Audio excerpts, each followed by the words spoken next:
આજે બનાવવા જઈ રહ્યા છીએ એક નવી જ આઈટમ. આ આઈટમ અમે ઘેર પહેલી જ વાર બનાવીએ. મને આજ કેવી મને કેવી નહીં એનો કોઈ આઈડિયા જ નહીં, પણ હવે બનાવી જોઈએ. એ આઈટમ શું છે એ તમને હવે થોડી વાર પછી ખબર પડશે. આ બાજુ આપણું તેલ ગરમ થવા મૂકી દીધું છે ભાઈ. કા ફૂલ ગેસ ચાલુ અને આ તેલ ગરમ થાય. અલ્યા ભાઈ, આ તો અમે લાડવા નહીં બનાવતા, આ તો બીજી કંઈક આઈટમ બનાવ. ખબર નહીં હવે જો બને પછી કહું શું બનાવ્યું એમ. આ આપણે સેલો ફ્રાય કરવા મૂકી દીધું છે. બહુ ડીપ ફ્રાય નહીં કરવાનું, ખાલી 2 મિનિટ જ ફ્રાય કરવાનું, વધારે નહીં. કારણ કે બટાકા બાફેલા હોય છે અંદર મસાલા, એટલે પછી આ ઉપર ફરી થોડું જ ફ્રાય કરવાનું.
આપણે તો કટલેટ ખાવા બેસી ગયા ભાઈ.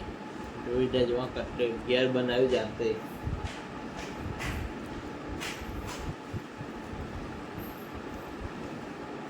એકદમ સુપર.